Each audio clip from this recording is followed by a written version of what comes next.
بلارج، قصة قصيرة بقلم جعفر رابح.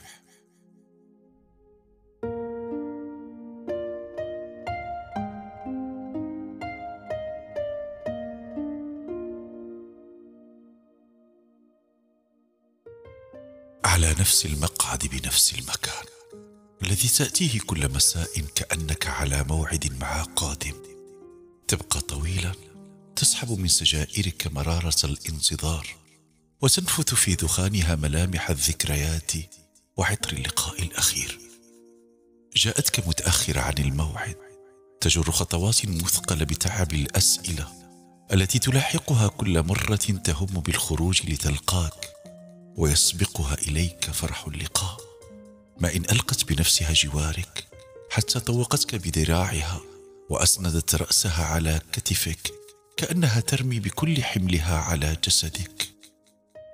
بعيدا عن جغرافيا لم تتحمل وجودك ولم تكن لترضى بسجنها، استقبلتك وهران بكل ضجيجها وكل سرعة الحياة فيها لتمنحك حضنا ودفئا وشيئا من الأمان. على خشب الكراسي كان أول لقاء، وبمقعد حجري كان آخره، وبين خشب وحجر ها أنت تستعيد ما ترسب في ذاكرة قلبك وزوايا روحك مشاهد اللقاء والرحيل. كانت المكتبة الكبيرة ملاذك حين تتعب خطواتك، تدلف قاعتها الكبيرة عالية السقف حاملا كل مرة رواية أو مجموعة قصصية، فقد كنت مولعا بتقمص أدوار أبطالها، تعيش معهم في كل فصل وكل قصة. تذكر يومها كنت تقرأ الموت في وهران حين سمعتها تقول: اذهب ومت بعيدا عن وهران. ثم ضحكت طويلا، عجبت من جرأتها. هي نفسها الطالبة التي كانت ما إن تنهي جزءا من حكاية شهرزاد حتى تأتي بجزء آخر. ها هي تجلس بجانبك وتردف قائلة: وهران مدينة الحياة، هي ملاذ من لا مرفأ له، هي فرح من أعدم الفرح. وهران تحقن عالمنا بالحياة. لكنتها العاصمية جعلتك تلقبها بالجزيرية. لم ترد عليها يومها، وغصت في حكاية جمل الحبيب السايح التي كنت تشعر أنها تحكيك ولا تحكي عنك. ها أنت الآن تشعر بتباطؤ أنفاسها، وفي داخلك تتخاصم الأحاديث. متعب يا أنا. تزيل رأسها على كتفك وتسألك في دهشة: مما؟ ما يتعب؟ متعب بهذا الحنين الذي يسكن أحشائي، متعب بهذا الشوق الذي يشدني إليك. أشتاق إليك وأنت معي، وأنت غير بعيد عني. متعب بخوف من أن أفيق ذات وجع فلا أجدك. تتعبني الأزمنة التي تمنعك عني. تصمت قليلا وتضيف: أريد أن أكون أكثر اقترابا منك، أن تلامس روحي كل حواسك، أن تكون يدي محرارا تتدرج على سلمه رغبة بك. تتوقف عن الحديث لتمتد يدك برفق ترسم وجهها. ها أصابعك تمتد لتشكل خطوطا منحنية حول عينيها، ثم تزحف في استقامة على أنفها. سبابتك كأصبع أحمر الشفاه تمر على ورد شفتيها، تلونها بكل الدقة فتجعلهما أكثر نضارة، أكثر إشراق وأكثر بريق. عيون الدهشة في وجهها وأحرف الاستغراب تنطق كلماتك. أصابعي تحمل لونا مميزا وعطرا مختلفا ومذاقا غريبا. أصابعي تشعل من شفتيك أبلغ لوحة وأحلى وأرق مبسم. ها أصابعك تتدحرج في هدوء أسفل وجهها لتحيط ذقنها فتلامس حوافه، كمخبر يأخذ البصمات لتحفظها ذاكرة سلمياتك. فدائما كنت تقول: ذاكرة الأصابع لا تنسى، وذاكرة القلب لا تشيخ. حمرة تعلو وجهها، ونظرة ارتباك تزرعها في وجهك تعيد إلى جملك صوتها.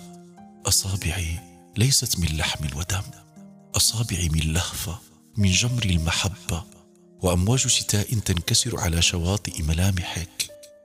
وجهك يبعثر في الفضول، يؤجج غارات المحاربين المدججة بالأسئلة.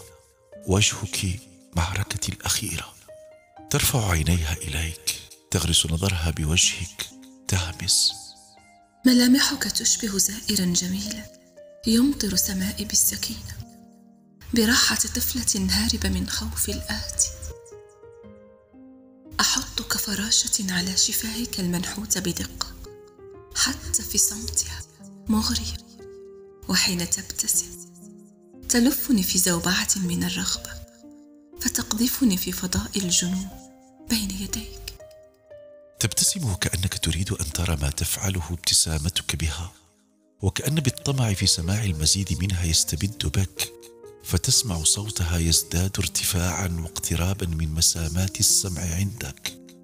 نعم، مجنونة بك، مجنونة برقة أصابعك التي تتحسس طريقها على وجهي، مجنونة بجمال روحك التي تواسي غربتي، يتمي ضياعي بين وجوه لا يتعرف إليها نبض، مجنونة بنبرة صوتك وكأنه يأتي من تجاويف بعيدة بسطرك، كأنه محمل ببخور الزوايا العتيقة وطيب الأمنيات المسافرة في مدن الضياع، والمهربة في جيوب العابرين لأفق المستحيل. تضع سجارة بين شفتيك، وقبل أن تطالها شعلة النار فتجعل التبغ المكفن في لفافتها يحترق، تمد يدها لتبعدها، ثم تقول: أنت تحرقني في كل مرة أرى نارا تدخل جوفك فتخرج دخان الحريق الذي يأكل رئتيك. تضحك وتقول: عمر الشاق باقي، لن أموت إلا على صدرك وأنا بعمر التنين. ها هي تلوي شفتيها في امتعاض من إجابتك التي لم تكن لتقنعها، وهي تدرك تماما أنك أجلت إحراق جوفك ولم تتوقف عنه. دائما كنت تقول لها: شفتاك تزيد من جنون بك، من شوقي، من غرقي في ثرثرة الصمت عليهما. ها هي تفرج عن ابتسامة تخطها خيبتها في عد سنوات عمرك، من عدد التجاعيد التي خلفتها السنون على مساحة وجهك، ثم ترتف قائلة: تدري، لم أسألك يوما عن عمرك، فالعمر لما تحمله شهادات ميلادنا. العمر الحقيقي يبدأ من لحظة لقائنا بالفرح، من زمن عثورنا على الروح التي تخرج الطفولة الساكنة في داخلنا.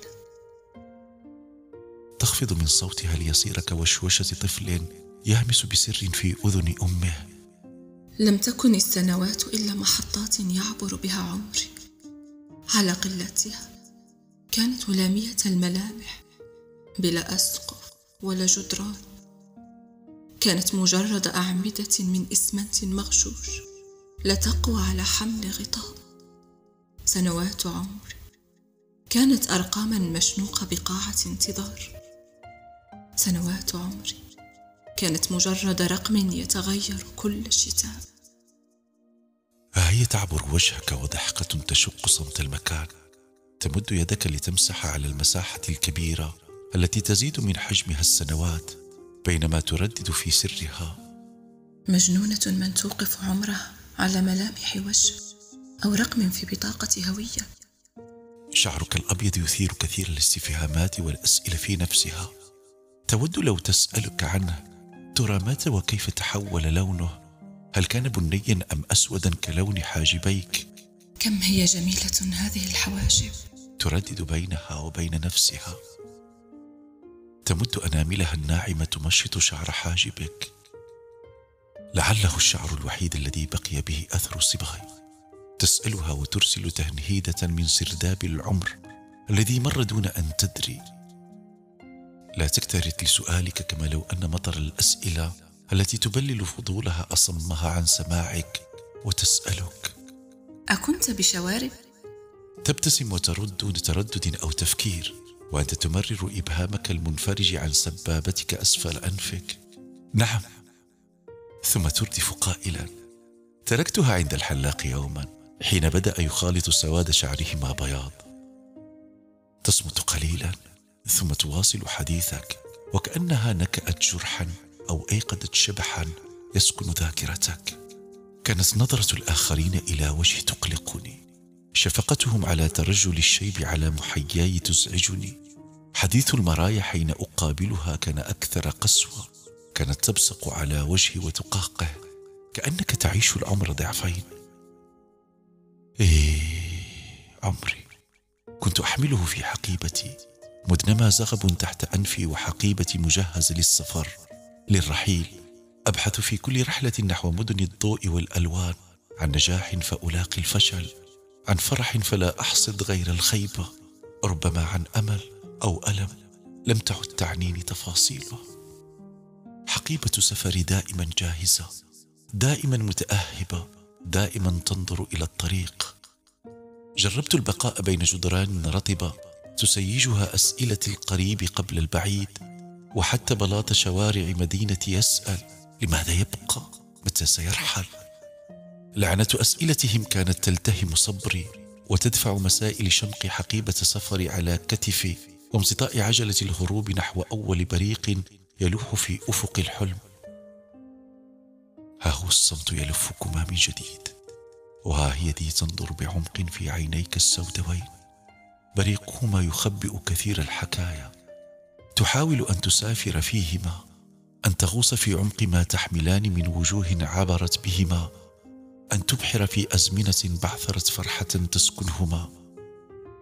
توقفت عن عد أثلام العمر المتدرجة أعلى جبينك في خطوط متعرجة غليظة تتقاطع في مكان وتتوازى في آخر، وتشتد كثافتها عند زوايا محاجرك، وراحت تنظر إلى رقبتك الطويلة، تمد يدها لتلامس ذلك النتؤ البارز، كانت تقول وهي تراقب حركته مع كل ريق تبتلعه: كأنك وريث ثمرة الخطيئة من أول الخليقة. ها هي تضحك وقد استعادت ذاكرتها أغنية قديمة لامرأة تحبها لأنها تذكرها بمدينتها واسم أطلقته عليها، وراحت تدندن: يا بلارج يا طويل القايمة، يا ساكن بين الغراف الاثنين، ما ترعاشي في بحيرة اللا،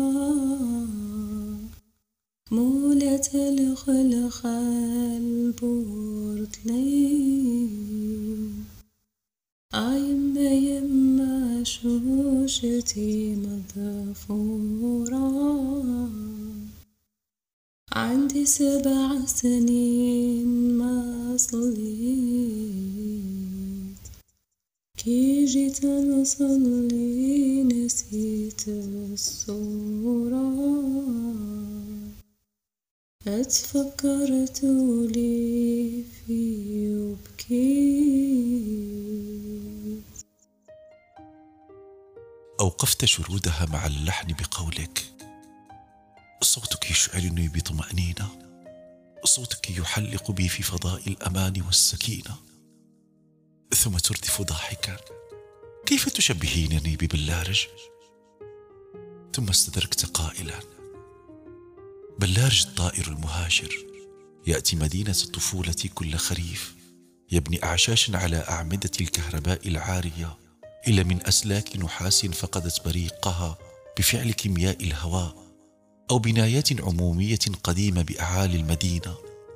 كنت أعجب كيف يجمع بقايا حطب خلفه فيضان آخر شتاء بالوادي الذي يشطر مدخل المدينة، ويشكل بها عشا كبيرا فيحيل شكل العمود إلى فطر كبير. بلارج لا يأتي وحده أبدا، دوما أرى بالعش زوجين، يقولون أن طائر البلارج يبقى مع صغاره إلى أن يعلمهم الطيران، لتعود الفراخ في الموسم القادم لترمم عشا فقست فيه وتعيد دورة الحياة. لا أدري من أين تأتي تلك الطيور، كنت أتساءل دوما أين تذهب بصغارها ومن أين تأتي، ولماذا تغادر جغرافيا المدن حين تألفها. أكمل مقطعا أخيرا من أغنيتك: إذا مت راد لي مكتوبي، دير قبري عند باب البيت، تبكي وتقول يا محبوبي، قل لي يا عمري علاش مشيت. يوقف دمعها المتساقط استرسالك مع لحن أغنيتها، لتسمع تنهيدة تطلع من سويداء قلبها وهي تقول: ألم أقل لك لا تذكرني بالفراق، لا تذكرني بالموت، لأني سأمشي حافية يومها في الشارع، سأصيح في وجه كل الناس باسمك. إن قبرتك يوما فلن أدفن اسمك، سأصرخ في كل من حولي، سأقول له: كان حبيبي. سأسمي الرجال كلهم باسمك، وأسمي الشوارع والأزقة باسمك. سأنتعل الوجع وأمشي حافية القدمين عارية الرأس وأنوح: من لي بعدك يا أنا؟ ما زالت تنظر إليك تحدق بعمق وتسألك: لماذا أنت؟ ولماذا جئت بلا موعد، متأخرا عن مواعيدي المؤجلة؟ أين كنت كل ذلك الوقت؟ كطير البلارج أنت، لا ندري من أين يأتي وإلى أين يخطو.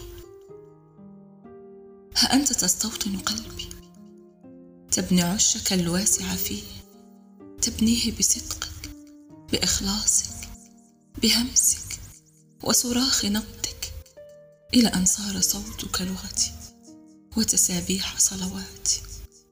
ها أنت تتحسس مكانها الفارغ على كرسي الانتظار، والمسافة بينكما تتمدد وتتسع، ولا يقلصها غير اللقاء.